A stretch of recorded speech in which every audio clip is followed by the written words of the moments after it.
E aí, tô aqui de novo com um formato diferente de vídeo. Dessa vez diferente porque não tô nem me gravando e diferente porque o tema vai ser bem diferenciado também. No meu último vídeo eu falei sobre a Bíblia, né, sobre alguns provérbios, e eu gostei bastante. E como o foco do meu canal é falar sobre finanças e investimentos, eu pensei, por que não juntar essas duas coisas, né? Ensinamentos bíblicos com finanças. Porque, sim, a Bíblia fala bastante sobre dinheiro, por incrível que pareça. Muitas pessoas têm essa crença de que a fé e a riqueza não andam lado a lado, que você precisa abrir mão de um para ter o outro. As pessoas pensam que não é possível você ter dinheiro e ser uma pessoa de fé, ou você ser uma pessoa de fé e ter dinheiro, o que não é verdade. Muito pelo contrário. A gente tem muitos personagens bíblicos que foram abençoados por Deus com riquezas. Eu vou até mencionar alguns aqui rapidamente. Abraão, o pai da fé, era muito rico, simplesmente um dos homens mais ricos da sua época naquela região. Riqueza essa que foi passada para o seu filho Isaac, que foi passada para o filho de Isaac, o Jacó. E a gente chega em José do Egito também, que teve toda aquela reviravolta, né? Acabou sendo vendido como escravo no Egito, mas deu a volta por cima e acabou virando governador do Egito, se tornou muito rico e conseguiu abençoar a família dele com isso. Jó, que Deus tirou todas as suas riquezas, mas depois recompensou ele com mais que o dobro.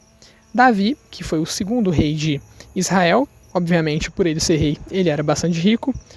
E também o filho de Davi, Salomão, que foi o que escreveu muitos dos provérbios que estão na Bíblia. Salomão é dito como um dos reis mais ricos da época dele, né? Um dos reis mais bem-sucedidos. Então, só de mencionar esses personagens aqui, a gente já consegue entender que a riqueza pode sim andar lado a lado com a fé. Até porque, se isso não fosse verdade, se a fé não pudesse andar junto ao dinheiro, todas as pessoas teriam tido suas riquezas tiradas por Deus. E até Jó que teve as suas riquezas tiradas por Deus, acabou sendo recompensado por Deus também com o dobro do que ele tinha antes. O fato é, Deus sabe que as riquezas são muito boas pra gente. Deus ele é dito na Bíblia como o nosso pai. E que pai que não gostaria de ver o seu filho próspero, com luxo, com conforto, com paz, com alegria? Que pai que não gostaria de ver isso no filho? E Deus é o nosso pai. E Ele quer nos dar essas coisas. Ele quer que a gente tenha paz, que a gente tenha luxo, que a gente tenha satisfação. Claro que para algumas pessoas ele vai ter planos diferentes, né?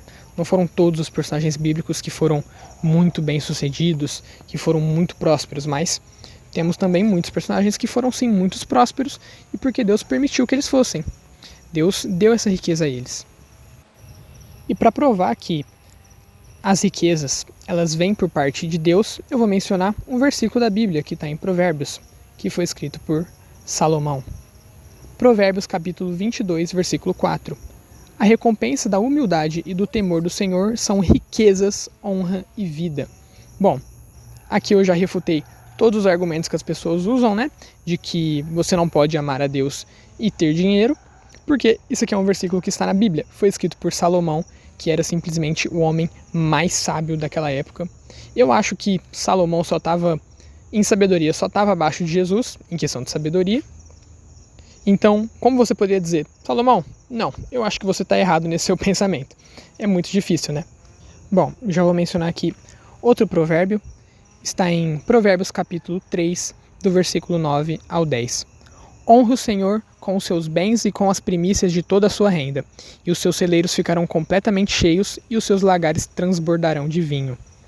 E bom, se Deus desprezasse o dinheiro, desprezasse as riquezas, por que Salomão diria para você honrar o Senhor com isso, com essas coisas? Por que você honraria alguém com algo que ela despreza, né? É isso, é porque Deus não despreza o dinheiro. Deus sabe que o dinheiro faz bem pra gente, que com o dinheiro a gente pode ter conforto, a gente pode ter segurança, a gente pode ter felicidade, e Ele gosta disso. Mas como Salomão disse aqui, né, a gente tem que honrar o Senhor com essas coisas. Se a gente começar a se afundar no dinheiro, se afundar nas riquezas e acabar esquecendo de Deus, é claro que Ele pode acabar tirando isso da gente ou deixando que isso nos corrompa totalmente e a gente saia da sua presença. E bem, falando sobre isso, né, de honrar o Senhor com as riquezas, Salomão ele fez isso. Salomão foi quem edificou o templo de Jerusalém pela primeira vez, se eu não me engano. E ele fez um templo, cara, totalmente com ostentação, cheio de ouro, com madeira fina e os caramba, tudo foi... Cara, era simplesmente um templo maravilhoso, com muitas riquezas. Todos os utensílios do templo eram de ouro, tinham estátuas de querubins de ouro. Cara, era uma coisa de louco.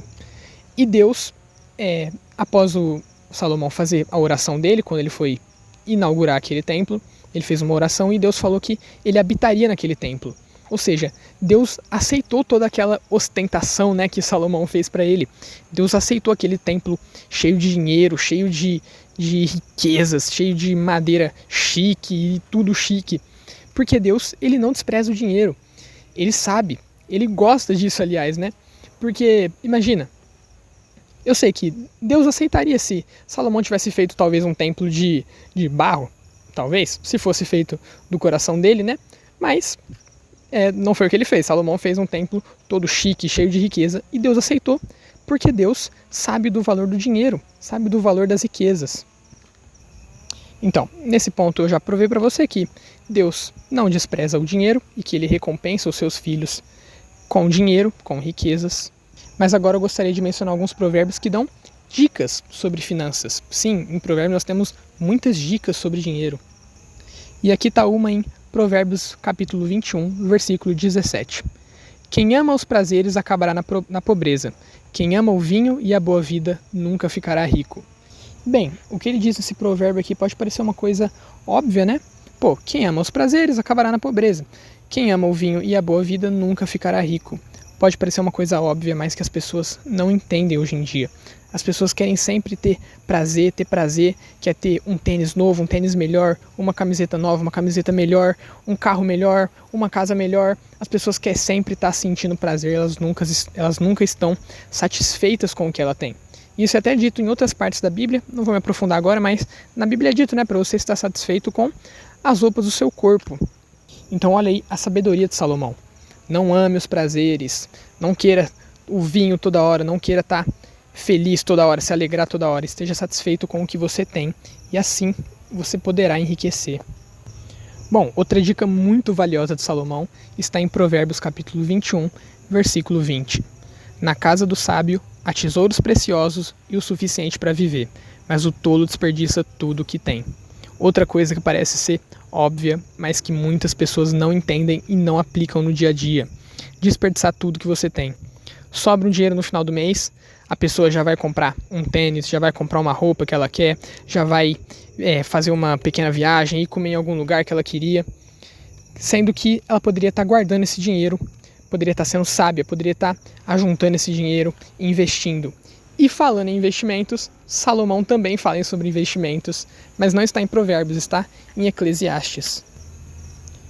E aqui diz, Eclesiastes capítulo 11, versículo 1.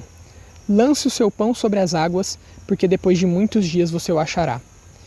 E você deve estar pensando, Vitor, o que tem a ver com investimentos essa fala? E bom, para encerrar o vídeo eu vou dar a minha interpretação sobre esse versículo. Como assim lançar o seu pão sobre as águas e depois de muitos dias você o achará? Se você pensar de forma literal, imaginar essa cena de forma literal, né? Você joga o seu pão numa lagoa e aí você volta lá depois de 5 dias o pão vai estar lá boiando, tudo murcho, tudo podre e não faz muito sentido, não dá para tirar nenhum aprendizado disso. Mas qual que é a minha interpretação? Quando você estiver com o pão em mãos, uma coisa que vai te nutrir, te satisfazer, quando você tiver vários pães, não coma todos eles. Cara, não come todos os pães que você tem. Todos os pães, sei lá como fala. Ou seja, não gaste todo o dinheiro que você tem.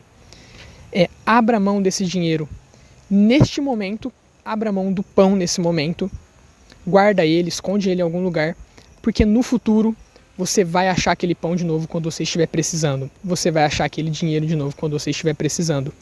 Ou seja, pega o dinheiro que você tem agora e ao invés de você gastar com alguma coisa à toa, com alguma coisa que você está com vontade, guarda esse dinheiro, investe esse dinheiro, porque no futuro você vai se encontrar com esse dinheiro de novo e ele vai te trazer uma alegria muito maior do que se você tivesse gasto ele naquele instante lá, naquele momento. Bom, essa é a minha interpretação sobre esse versículo e é isso que eu gostaria de falar, relacionar a Bíblia com dinheiro, que muitas pessoas pensam que não tem relação nenhuma, que são coisas opostas, coisas que são excludentes, mas não, elas são congruentes. Espero que eu tenha falado certo, espero que congruentes tenha o significado que eu acho que tenha, mas é isso.